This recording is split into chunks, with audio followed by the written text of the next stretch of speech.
right. Hey, everybody. It is 10:30 Central Time.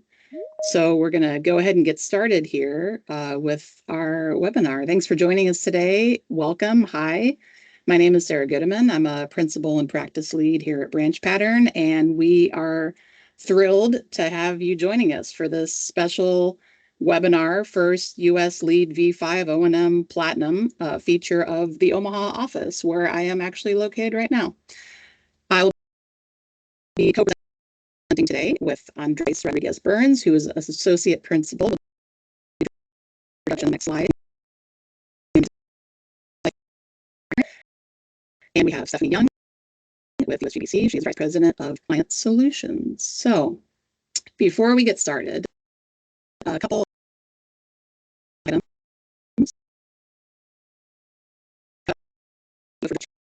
Where you're joining us from, your LinkedIn contact information. This session is being recorded and hosted, obviously, via Microsoft Teams in the webinar format. So you can use the chat to share thoughts or reactions if you want to throughout the webinar. We also have the Q&A section live, and we do have a lot of content today, so we're going to hopefully go through all of that and then leave time at the end for questions and answers. We're excited to hear what you're most excited about with LEED O+M specifically and version 5, so use that Q&A section throughout, and we'll try to address those either live or at the end of the presentation. So with that, we'll get into our introductions. Andres, you want to go first?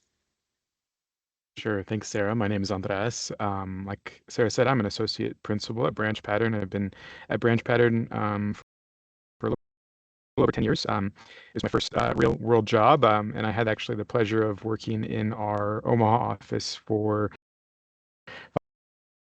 I'm now in beautiful Denver, Colorado. So. Hi, everyone. Stephanie Young, USGBC. Really glad to be here. Our team Client Solutions is supporting the beta for LEED V5 O+M, and I personally got to work really closely with BranchPattern and their team on this project. So as Sarah mentioned, we are continuing to roll out V5. We're very excited and really hopeful to hear your thoughts and feedback on what you're seeing so far and what we need to do to continue to work with you as you move forward with V5. All right. Hey, and like I said, Sarah Goodeman, Principal Practice Lead at BranchPattern. I have a background in mechanical engineering design, and I get really excited about trying out these first programs when they're really launched. So the opportunity to be part of the beta program for us was very exciting, and we certainly learned a lot. So as part of this presentation, hopefully, and you'll understand 5, specifically O+M, a little bit more. I'm going to talk in detail about the current version of the rating system, but I do want to point out that we certified under a beta version. And as you may be aware, a lot of development happens through the efforts of multiple volunteers and public comments, from the beta version of the rating system. So, specific of how credits have settled and landed, and then talk about the concepts which are still in there and the same from the beta to the final version and how they really landed on our office certification. So a bit about BranchPattern, just by way of background, we are a building consultancy dedicated to creating better built environments. Our team includes engineers, architects, and building scientists who focus on implementing programs and solutions to really help clients at the intersection of human experience and environmental stewardship. So we provide all kinds of services to support better built environments. We were founded in Nebraska here in 1991. We have 130 employees currently, 700 plus LEED certified projects. So it's been really interesting to see the development of the rating system over the course of many years through all the different versions. And lots and lots of background, though. This was, like I said, a first. I get excited about trying new things, and LEED V5 is a big, great new thing. And with that, Stephanie's going to set the stage before we dive into some of our building specifics. Thanks, Sarah. So with LEED V5, we've been working on this new iteration of the rating system for quite some time. For those of you that have been working with us under the previous versions, LEED version 4 and 4.1, those have been in the market for a while. And so we're really glad to be at this point of offering this current iteration. And you will see, if you haven't noticed already,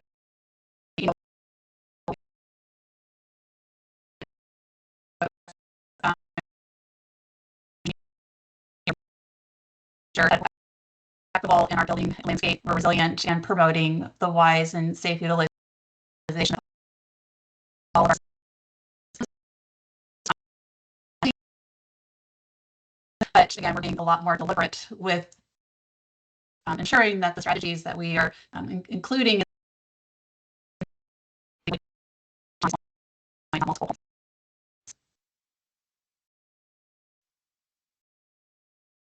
So again, still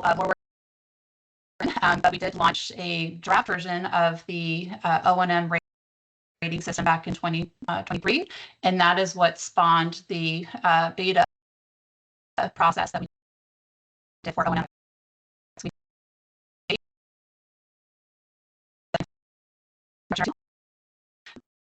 With our O+M participants, we're able to about all of our rating systems.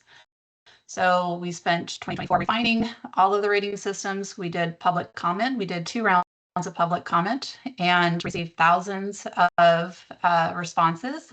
Hopefully many of you will participate in that. And then we'll respond to all those comments before we go to the ratification of the rating system, and it goes to vote by our members. So that's where we are right now as far as the rating system is available. Registration is open. To work on BD+C and the forms and the online portion to support certification efforts, and we'll have more details on that later this quarter. One other key highlight to note is that with every new version of a rating system that comes out, of course, we have to sunset current or previous versions of the rating system. So we have announced that the Q1 2026, the registration for version 4 and 4.1 closed. That does not include commercial rating systems. And once you register, or once we in that quarter, you'll have 6 years to submit for certification. So a lot more details to come on that, but just wanted to note those key milestones. With the launch of LEED version 5, again, focusing on our commercial rating systems, there are 3 prongs to the different rating systems. So we have design and construction, which includes both new construction and core and shell. We have interior design and construction, and then we have our O+M, building operations and maintenance. And so what you don't see here specifically is what we've had in the past of adaptations. So you don't see LEED for healthcare or LEED for retail or LEED for warehouse and distribution. That does not mean that those project types are not captured.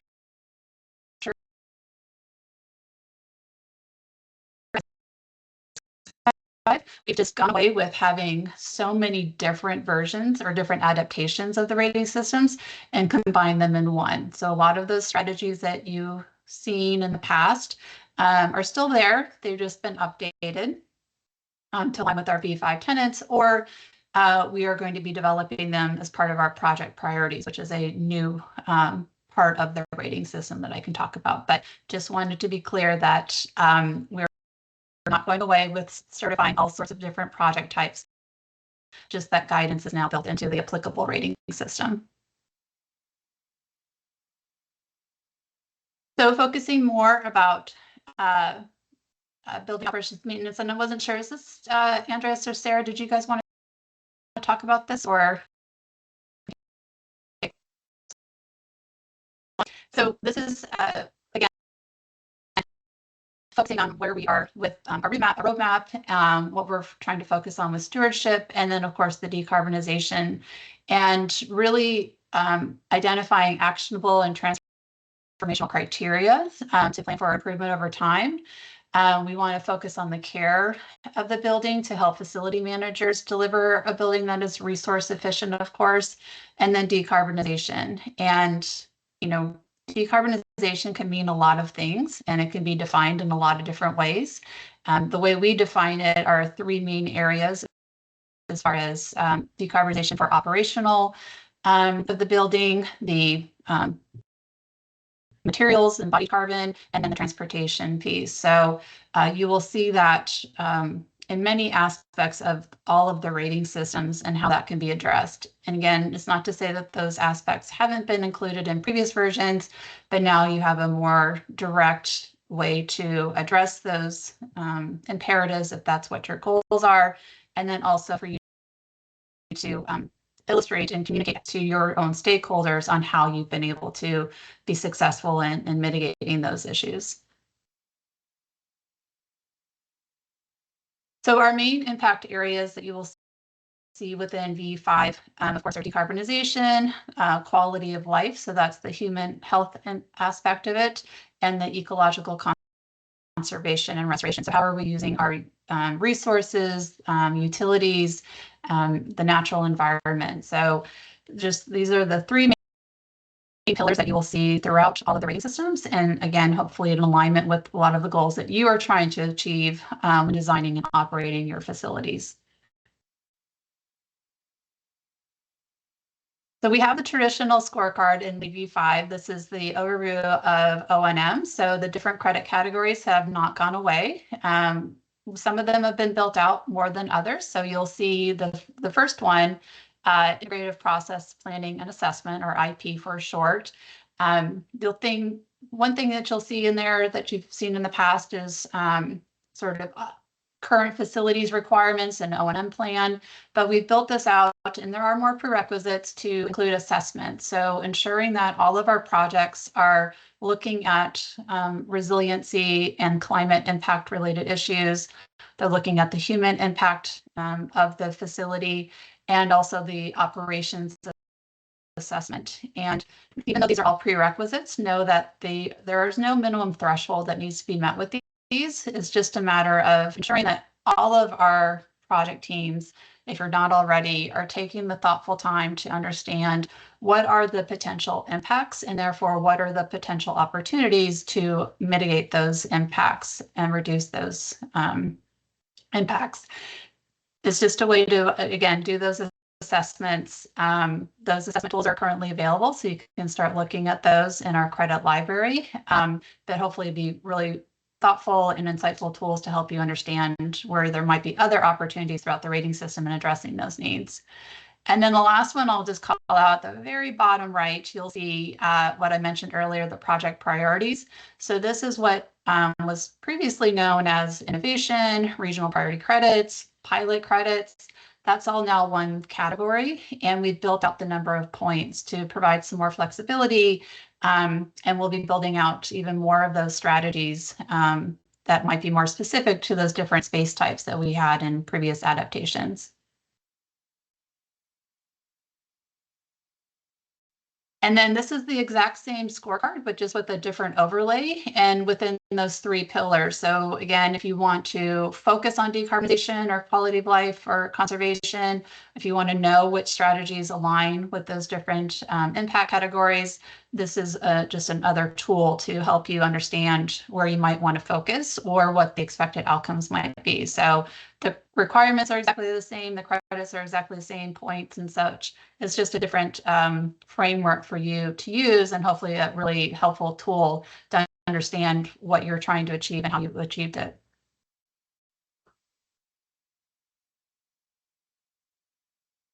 As we mentioned, and what we'll talk about and what you hear more about is the beta that we've been working on for almost 2 years now. And we have 19 projects certified to date across the world, and including, of course, the Omaha project that we'll hear about, which is the first and currently the only platinum project in the US.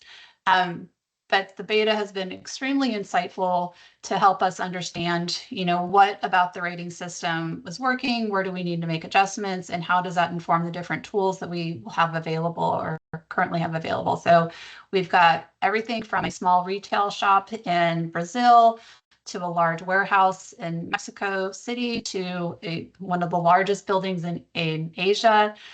So really stretching the bandwidth of our rating system and seeing what works in a global community. So it's been really insightful, and we continue to work with several others that are still going through that journey. And then just to kind of wrap things up as far as what you should be looking for and hopefully excited about within B5 for all the rating systems is, again, a really structured approach around carbon in those 3 areas that I mentioned. We do have new platinum requirements. So in addition to meeting a minimum of 80 points, certain strategies that mainly focus around decarbonization will also have to be met. So that's just another overlay to be familiar with and aware of if you are looking to achieve that high level of certification. We're going to continue to take a really strong focus on data and impact reporting. That's a new feature that we are working on that will be available in the new platform, so stay tuned for that. And then, as I've mentioned a few times, the different project priorities that we have been working on, want to hear from you on what we can be doing to really customize the rating system for both the global application and these different space types.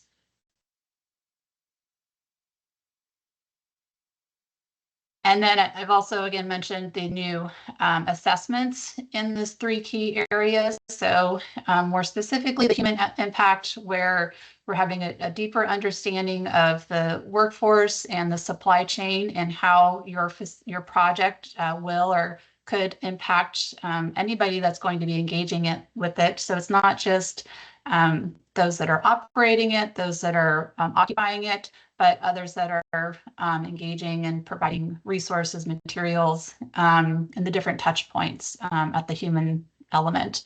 The climate resiliency, of course, a very pertinent topic in enhancing our awareness of the different hazards.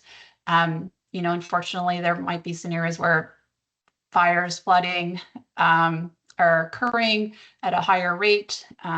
So what can we do as the building operators to at least prepare and plan for those and hopefully try to reduce them with our mitigation efforts. And then lastly, a carbon assessment to understand, identify the different pathways for both short and long-term emissions that are coming from the facility. So again, you don't have to meet a minimum threshold as part of the prereq. That's a credit. But to do that initial assessment and understanding if business as usual continues, what does that look like? And hopefully being more informative to make decisions on how you can reduce those impacts. And then I'll just tie this up.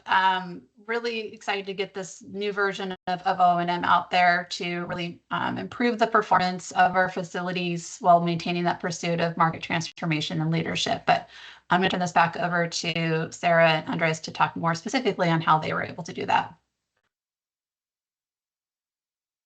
Yeah, thanks, Stephanie. That was an integral part of this presentation.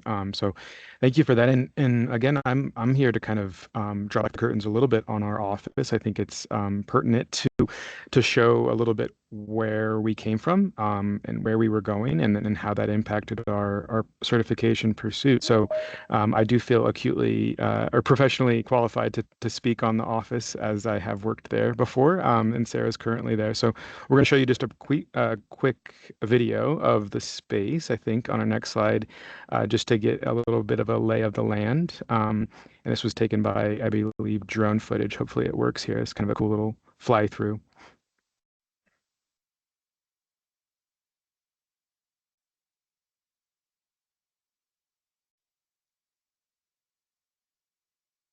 So as you're watching this, you're probably already starting to see some of the LEED strategies kind of in place. And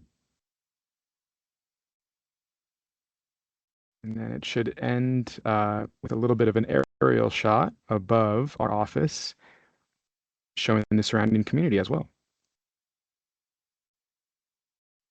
So that is our home there in Omaha, and we're obviously really proud of it. You know, this project dates back to 2008, when it was actually designed by our founder Ravi Maniktala and our CEO, and the project was originally located and still is located in an urban West Omaha neighborhood. And really the goal was we needed a space for kind of a burgeoning engineering and sustainability staff, and we didn't have that yet. So we sought out to create a building that could house that, but also be super connected with the local community with a couple pretty ambitious sustainability goals.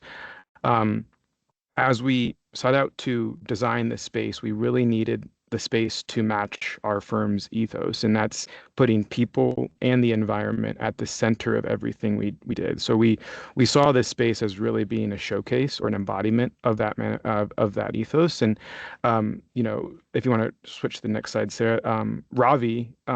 It was personal for him. He grew up in India. He migrated to the United States as a young engineer, but what he brought with him was experiences of a lot of blackouts, power shortages, lack of energy, and independence, essentially. And so what he thought to do when we were designing this space was he knew how important resilience and energy independence was going to be, and he integrated that from day one into the design. So we'll talk a little bit more about what that looks like a little bit later, but the other idea that he brought with him was that, we had to place the people at the center of the space. He understood that, a happy, healthy workforce was really the lifeblood of the firm, and so everything we did kind of also focused on the people. I think if you can also see from the video, you'll see we were right in the middle of a residential neighborhood, which posed its own challenges in itself back when we designed the building. But even in our LEED version 5 pursuit, it was interesting to see how the congruency with our community really came into play. And I think that's becoming a bigger part. And it's definitely a focus of LEED version 5 of how you are integrating into your communities and making and maybe expanding the table of stakeholders to people you haven't thought of before. So by the end, if you want to go to the next one, by the end we submitted in 2009 as our firm's first LEED Platinum project and the second LEED Platinum project in the state, and that was under the version 2 of LEED. So we've come a long way. Actually, I'm sorry, version 2009 of LEED. So we've come a long way, and we made significant gains in high performance energy efficiency, renewable energy. Community connectivity and access to quality transit. And through that process, we learned, we started off on our journey of tracking energy and water. And that was kind of the next point that we want to make is that while we were tracking energy and water and submitting to Energy Star consistently and having an Energy Star of 90 plus over the years, some of those efforts were a little disjointed. Some of that was, we're collecting data over here, we're collecting data over there. We might be doing this one thing well, but not so well in another area. And so what O+M really enabled us to do was rethink a lot of that continuous tracking and solidify that into a program that allowed us to actually benchmark against the original design. So I'm sure there's a lot of LEED consultants on this call. You're probably very aware that sometimes those buildings that we set out to design, really high efficient, high performance buildings, they're not always performing the way that they should be years and years later. And that was actually one of our lessons learned, which was a really cool insight. So if you want to continue to go forward, I think, I've talked about our Energy Star score. We're submitting to Energy Star consistently. Additionally, we've taken some steps to become a healthier workplace, and that's manifested in the fact that we were the first Fitwel certified project in the state of Nebraska. And for those not familiar with Fitwel, that really focused more on the significant human health outcomes of our space, and allowed us to reflect on some of the policies we had around indoor air quality, food and beverage purchasing, pest control, maintenance programs, things like that. And the reason why I think it's pertinent here in this conversation was because it really did feed into some of the areas that LEED version 5 talks about, and Fitwel. The fact that we were a Fitwel certified workplace really did start to dovetail into our version 5 certification. Last but not least, we do, as an organization, we report to JUST every 2 years, and we've been doing that since 2018. And JUST is, for those that don't know, it's kind of a social justice label or a nutrition label for an organization. And again, this is BranchPattern as a whole. However, specific to our Omaha office, we were able to bring in different policies, different strategies that are voiced in Just, and use those as enhancements to our LEED version 5 pursuit. So it's been really cool, and I want this to kind of be the first takeaway from the presentation, is that there's been these kind of foundations that we've laid over the years since our original certification, whether that be Fitwel, whether that be Energy Star, or our Just label, and it's built kind of a foundation for our office, for our organization, that really worked nicely and seamlessly into LEED version 5. And it was really great to see LEED version 5 take some of the best parts of those other, I guess, frameworks and coalesce them into one singular rating system. So when it's all said and done, you know, we ended up being, I think, if you want to hit the next one, we ended up being the first LEED version 5 Platinum project in the United States, and it was a significant lift. You know, I was involved quite a bit. We also had another person on our team kind of PMing the charge, and this person actually had never worked on a LEED project before. So it was very interesting to see her perspective going through this. If you ever really want to get the truth of or get some really good insight, have somebody do something that they've never done before, and then give you all their thoughts, because it was really cool to see what she had to say, and a lot of commentary both on LEED and our organization in general. So it was very impactful there. But yeah, that's our project. I think I'm going to turn it back over to Sarah, and she's going to talk a little bit more about the process that we went through. Yeah, thanks, Andres. By way of disclaimer, I have a lot of text on these upcoming slides, and there's a lot of kind of side-by-side comparisons and scorecards. Hopefully we will be able to share these slides after the presentation, because I do not want you to try to read the text on these slides coming up. But there are a lot of great resources already available on LEED version 5 from USGBC, and I would encourage you to go find those if you haven't already.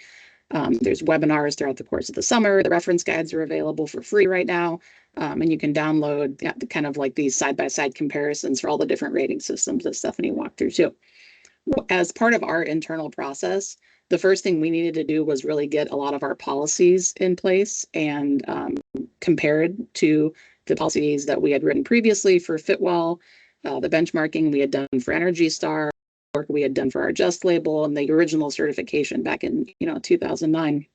So just like Andres was talking about, we kind of had all this stuff internally, and we needed to find it, compile it, bring in relevant stakeholders, and update it. So this is just intended to show kind of like what are the LEED V5 categories and how those categories kind of already applied to the other work that we were already doing internally.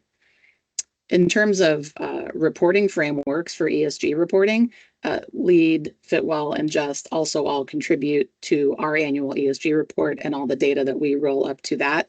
There's a lot of key features here that have intersections and overlaps to other commitments like the Climate Pledge, Architecture 2030, MEP 2040 that we're also signatories of. So I get excited about these kind of efforts where we have like tons and tons of information and data in lots of different places, and we need to be efficient and tie it all together and work on it internally, so then we can turn that around as a use case and report to the beta program, report to our clients, talk amongst other consultants and practitioners and various industry groups that we're in. And I think also having Sam, our PM, never have worked on a LEED project internally was also kind of our part of the beta process internally to figure out like what are those pitfalls that we would need to know to have people learn a new rating system, or what are the most valuable feedback items that we can give back to USGBC. So again, another text heavy slide here, but this is just an expansion of those previous concepts and how all these different policies could be theoretically individual policies, and the importance of trying to roll it all up as like a comprehensive package and organizing this across relevant stakeholders within the organization. So we had people from HR, we had people from marketing and finance and purchasing, and people beyond even just the Omaha office, because we have multiple offices across the country, we have remote staff. And it was a really interesting effort to just get all of this aligned. This next series of slides I have here is a lot of side-by-side looking at the beta scorecard and the final scorecard. And again, you can download the final scorecard from the USGBC's website. I thought this was an interesting exercise to look at these things side by side and see like where did things end up? Where did things go? You might also notice that the numbering is back in version 5. So that's kind of exciting for some people, maybe a little polarizing, but I'm not going to talk through all these specifically. I think really when you get into the scorecard and dig into it side by side, if you have a need to do so, you'll notice those themes start to emerge in terms of decarbonization, ecological restoration, quality of life. So it was a really great effort for us to go through the beta program and see those themes stay consistent as we participated in the public comment 1, public comment 2, and then saw this final draft version. So again, if you have need to, if you want to follow up and have like a side-by-side conversation, what we applied, to our building specifically, it might be a little bit different than in the final version of the rating system, but those concepts are still there. And Stephanie already showed the final scorecard for O+M, but this was the final beta scorecard that we certified under. We did achieve platinum, so we got 80, I think it was on the previous slide, 80 something points. And it was an interesting exercise, both in terms of like credits and strategies that we wanted to do and adopt, and what did we need to do to get to the platinum, because that was always a goal for us from the beginning. When I kind of challenged our team internally, I said we should do this LEED V5. I said we should get beta, or we should get platinum. And then I kind of got to act as the client in a lot of ways. And every once in a while check in with our team and be like, are we certified yet? Did we get platinum yet? Where are we at? And have those conversations. So it was a really great exercise for all of us. One of the most interesting stories from my perspective and feedback that we gave to USGBC as part of this program participation was, if you've done O+M before, you know that you have to set a reporting period. And we were in the process of updating our on-site photovoltaic system, which you saw in that flyover. But the system wasn't operational until the middle of the performance period. So, or maybe even towards the end of the performance period, actually. Our performance period was like July 2023 to June 2024. And our PV system came online after that. So none of the actual contribution of energy from that system was applied to our energy points, because it's all based on actual operational metered energy use, which was really interesting. And I think and anticipate our score will improve in future years as we can shift that performance period forward. So now I'm going to go into a couple of credit specific examples on things that changed that I think were maybe interesting and impactful. So under the energy category, we have greenhouse gas emissions reduction performance. There's 12 points here. And, one of the biggest philosophical changes was shifting the rating system towards decarbonization versus kind of energy language. So, we're looking at Energy Star scores still. You can see there's options here for Energy Star Next Gen targets. But I think there's a lot of effort that went into trying to make the rating system simpler and trying to kind of combine options and paths to give both flexibility for those different project types and to kind of keep the intent and the heart of the rating system intact. And so there's some concepts that will seem familiar to those that have done O+M before, and some that will seem brand new. Another thing to point out here in the reference guide is up in the right-hand corner, you can see those impact area alignments for each credit, and that's another great feature of this new rating system. Decarbonization and efficiency plans was another interesting energy and atmosphere credit. So this is a little bit of a shift as well. There's 4 points available. We have to come up with a plan for decarbonization, resilience, load management, and it's required for platinum certification.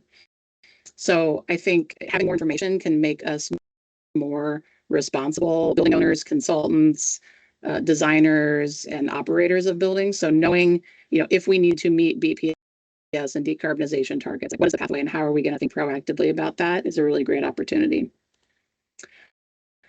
This is a credit that's both exciting for a lot of people and maybe a little bit daunting. I certainly spend a lot of time talking about it in my work on the EQ tag as a USGBC volunteer, but there's 10 points for indoor air quality performance. You have options for continuous air quality monitoring. You can still do one-time testing. There's kind of a mix and match approach, and you're awarded points based on how well you are performing in the area of indoor air quality. So that's a great credit to dig into as well. And there's, the standard indicators for TVOCs, particulate matter, carbon dioxide. There's some nuances in like monitoring requirements, how often the monitors have to report, and all that is in the reference guides. A couple more credits here to look at specifically. There is waste reduction performance. I think this was interesting because it's focused on actual diversion rates and absolute reduction. There are some interesting options in here that are aligned with TRUE rating system. So if you're familiar with TRUE, you'll see verbiage like reduce, reuse, recycle, or compost, which formerly was re-earth. But you can also get points for waste reduction, and there's different ways to calculate this on not necessarily diversion from landfill, but like not creating the waste to begin with, which is also an interesting credit pursuit strategy. So it involves like weighing the materials and figuring out what would have gone to landfill and things like that. But for people that really get interested in waste diversion, that's a great option. And EQ credit 6, we have resilient spaces. I know a lot of us are thinking about this more and more, reacting to kind of like episodic outdoor air events like wildfires, and management mode for indoor events like pandemics and things like that. So there's operational, again, with O+M that I think you would expect, and some great pathways to get there, and looking at ways to operate your systems differently for the health and the quality of life of building occupants. And the last one I'll look at here is this facility stewardship performance. It really takes a lot of the O+M planning requirements under policies in other areas and puts them here, looks at preventive maintenance, leak detection, asset performance, and then create that link between building operations and long-term resilience, and how we can really improve the value and performance of our assets over time. So I saved a slide here for prerequisites. We don't have time to dig into probably all of this in detail, but if you're going to take a look at the rating system, focus on the prerequisites, because there's a lot of great and very interesting content in here. Notably, like the integrative process category is just kind of packed with these upstream requirements. So focus there first if you're considering implementing O+M on a project or looking for certifications for your organization. I think the point of some of my earlier slides was really to emphasize the performance of the policies and like getting your ducks in a row, so to speak, internally. And there's still that shift, though, from intent, design intent, operational intent to proven performance. So you're going to need to find data. You're going to need to kind of prove the performance of the building operationally. And a lot of these prerequisites go a long way to meeting those system goals of LEED and were evolved to meet the demands of the rating system and, frankly, the time in the market. I'm going to hand it back to Andres to talk specific lessons learned on our building. Yeah, thanks. Thanks, Sarah. We did learn quite a bit about not just LEED, but about ourselves as a company, and about how we're managing, operating our firm, but even managing our assets. Sarah said, we were able to take some insights, because this is not our only office. We were able to take some insights that we learned through LEED version 5 and start applying that on an organizational level to our other offices, whether that be the focus on resilience, emergency preparedness, purchasing, indoor air quality policies, things like that. So I'll kind of touch on a couple of these. The next slide is kind of a good look of how things started and then how things are going. So I think Sarah will switch to that one. So this is a very candid look back, at our firm, and hopefully some people can see some truth in this too, about looking at their own buildings right now that they might own or work in or live in. And the fact is that we had some issues, and in 2023 we had kind of no routine maintenance going on. We had maybe some unbalanced airflow, filters needed changing, system components needed to be operated on or changed out. Drawings were from 10 plus years ago. We didn't have a singular purchasing policy for a lot of our products. Solar system was not operating optimally. And then we didn't have sort of company wide goals for reductions in carbon, transportation, et cetera. Again, this is hopefully not atypical, but since we went through this process, we've seen an improvement in all those areas, and I think we're really proud of that because we know that we're not perfect, but we know that change is possible and improvement is possible, and so you can kind of see how things now stand, and we seek to continue to build upon that improvement and just continue to make us a little bit better. I think O&M offers such a good opportunity for examining our existing inventory of buildings throughout the world. And it's, I was on a USGBC MLab call yesterday with Lauren Farkas out here in Denver, and she was mentioning how large the adoption is, or how many registrations and certifications we're seeing just in Colorado for the O&M rating system. And I really think that speaks to the amount of work that can be done and should be done on our existing building inventory. So if I'm going to keep going here, I think we did operational resiliency was such a huge part of this process for us. We had to ask ourselves questions that we just haven't had to ask before or didn't ask since the initial design, whether that be, hey, how close are we to this flood zone? Are we going to be at risk of flooding at some point? In the Midwest, we have a variety of different natural disasters that could happen, and like even last spring, there was a significant flood event that happened just kind of blocks down from this location. So it really posed a lot of hard questions for us.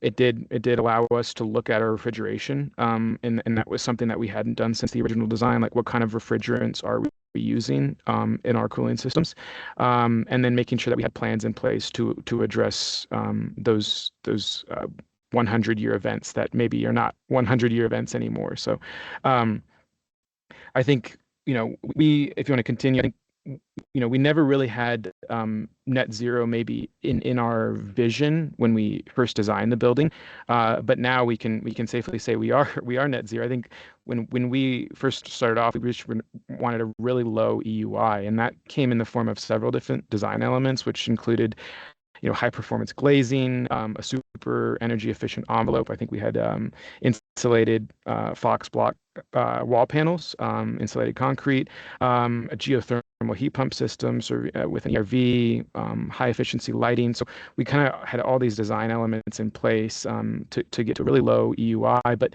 as part of and we were all electric, I should say.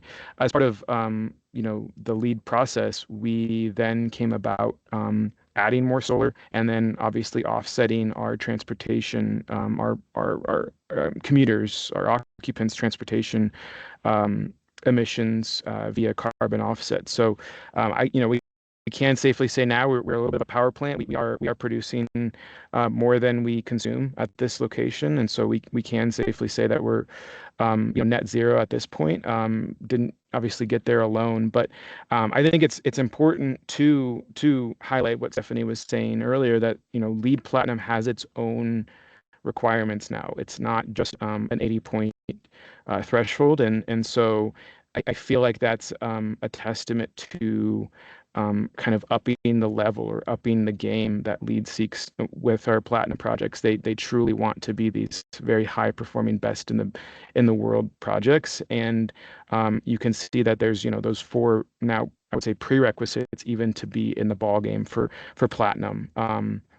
And then, yeah, of course, purchasing carbon offsets to get there where we couldn't offset ourselves. So I think when we talk about some other lessons learned, I think indoor air quality was a significant enhancement to the rating system. I think at BranchPattern, we're big proponents of monitoring, not only monitoring, but improving air quality. And so we really enjoyed seen the heavy emphasis on the qualitative or quantitative data that comes around in LEED version 5, incentivizing installing indoor air quality sensors, incentivizing on-site testing and validation, but also pairing that with qualitative data too, asking people how they're enjoying the space, what are the acoustics like, how's their lighting.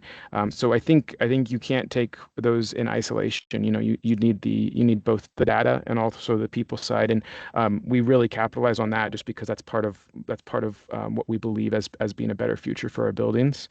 We can keep going here. We touched on this earlier, but it did. LEED version 5 has a significant amount of material purchasing requirements that you're able to opt into, and since then we've taken a look at our purchasing firm wide and tried to challenge some of the status quo a little bit in terms of what we're buying and how good it is for the environment. We've started doing that even just in terms of company events and picnics. Hey, can we have like a non-meat option? Can we be a little bit more sustainable in what we're purchasing? And I think LEED version 5 really helped us get to that point, or provide some framework around that. Because a lot of times a lot of companies just want to be better, but they don't have the language to speak it yet. And so I think that was a big lesson for us too. Finally, I'll just conclude with this one. The table of stakeholders really expanded in LEED version 5. Coming from the world of LEED BD+C, coming from the world of new construction, I think it was eye-opening for me to see all the different people that needed to be included, right down to our neighbors, right down to the people that live, and work next door. And I really think that's a really cool paradigm shift. I think that even expands from even just the previous versions of LEED into LEED version 5, where we're opening the table a little bit to people that maybe have not had a seat at the table before. So that was kind of our last, I believe, lesson learned here. And then I think Sarah's gonna oh, I'm sorry. I did want to. One of the cool parts is we actually got to see the new LEED online. So as many of you are practitioners probably on this call of LEED, you're very much interested in how LEED online is going to look, what that next iteration is going to look, and we from Stephanie, we know that the new LEED online is going to be ARC, and ARC is going to replace that for all new rating system versions. It's real clean. It's real snazzy. It's got a great feel to it. It's a lot more streamlined. You're going to be able to separate properties and projects. You're going to have a lot of the LEED calculators, the LEED documentation right there. You're going to get some really great data visuals with it. So we were really, I guess, grateful to be able to play around in that and get in early access to the new LEED online, aka ARC. So that was another nice little win from this. All right, so I'm going to bring us home here. I think hopefully you've gotten the impression over the course of this presentation. It is a little bit more complex to certify projects under version 5 and under O+M versus BD+C, arguably also. But I think it's also more meaningful, and it really brings the whole rating system in line with global decarbonization and ESG initiatives and efforts. I think it also reflects a lot of the lessons learned from both like pandemic era shifts in how we operate our buildings, to looking into the future that we have to design and operate for resiliency and consider health outcomes of the spaces that we are putting our people into and asking people to come back to in a lot of ways. So we're really laying the groundwork here with this version of the rating system. I don't think it's intended to be easy. It's intended to show that you're doing better than a baseline and better than the default. So for operators, owners, designers who are really serious about performance, I think this version of the rating system provides a lot of accountability and leadership. And with that, I wanted to just thank you all for joining us today.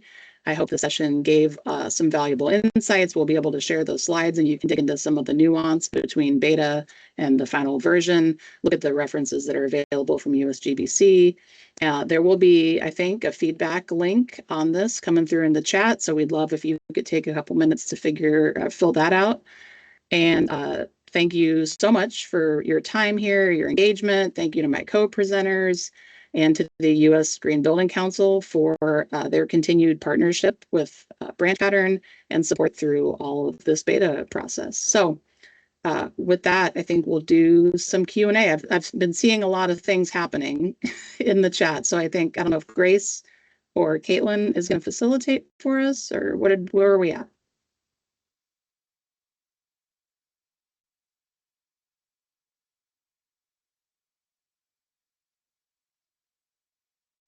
Maybe it's self-facilitated. Maybe it's me. Maybe I'll facilitate it. Let me pop that open. Yeah, Sarah, I think that'd be great if you could look at those questions. Okay, let's do that. Thank you. And I've seen we have some other BranchPattern staff in on the chat, so I will just focus on the Q&A. Stephanie, you want to maybe address this first one that says, has ARC streamlined the energy water use data import from utility providers? Do you have any insights there? Yeah. Well, if you haven't used the earlier version of ARC that supports LEED version 4.1 O+M, we do have that capability. We have an open API, and so we can connect with building performance monitoring systems, other data management systems. It is challenging to connect with utility providers because they have so many limitations and,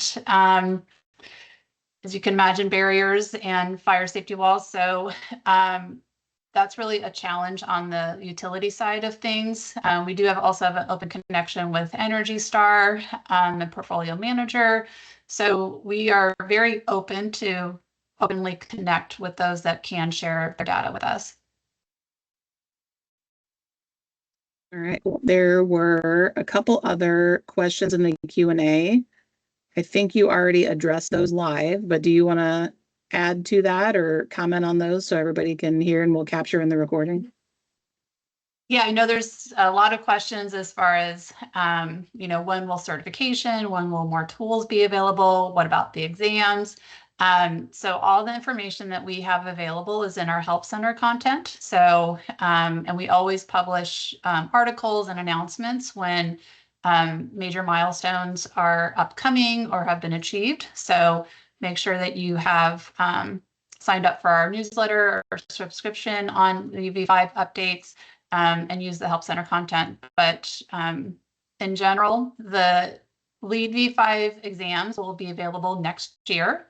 And then certification for LEED V5 commercial rating systems will be available later this year. And that includes the tools and calculators. And but we still have the reference guides available that are free. So take a look at that. It has a lot of information as far as how to pursue and how to implement these strategies and a list of what those expected submittal requirements will be. Yeah, and I saw I was kind of scanning the chat. By way of reminder, there is a survey in there. If you scroll up a little bit, Andres shared that survey link. But I saw another comment come through. I'm sure there's not an answer for this because I haven't heard it, but is there, or when do you think we'll know the official sunset date for like version 4.1, version 4 rating systems? We know it's Q1, but do we know when we'll know when? Right, it's the end of Q1. So folks should be planning on, what is it, March 31st? If we need the exact date, but we will make that official as soon as we can.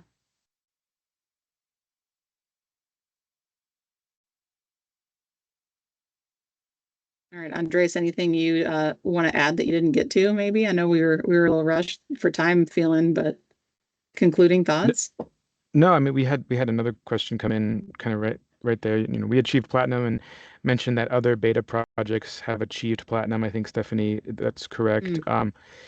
Do you think version 5 is not ambitious enough? And I would say no, it is ambitious and it's not easy. And it feels like it's right sized for the challenge in front of us as consultants, as building owners, as occupants.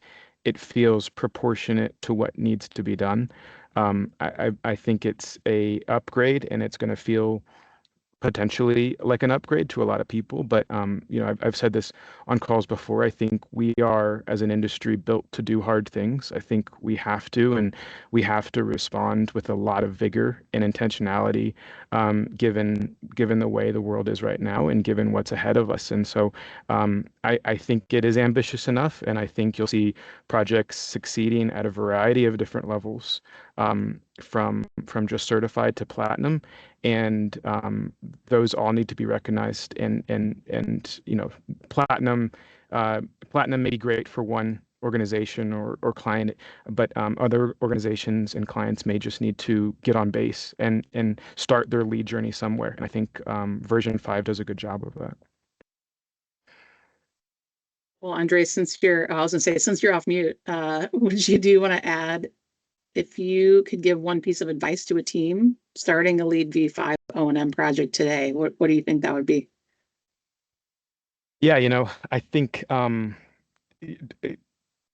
get a clear set of stakeholders around the table early on, and start having some conversations around your company's policies, what you're doing already, what you haven't been doing, and get aligned on some of those goals. I think from our perspective, when we identified credits and strategies that simply met our best practices, or things that we wanted to see done at our company from a firm-wide perspective, it was a lot easier to develop buy-in and to get follow-through on those policies. And so getting alignment early on, and matching that or marrying that with what your company wants to be, what that vision of your company is, I think is a great way to start. Thanks. Stephanie, you want to add to that? What was your one piece of advice to a team starting V5 O+M? Have the right people in the room, in the beginning. And while having an integrative process is, again, not, it really shouldn't be best practice at this point. It should be standard practice. But unfortunately, that still does not occur as often as it should.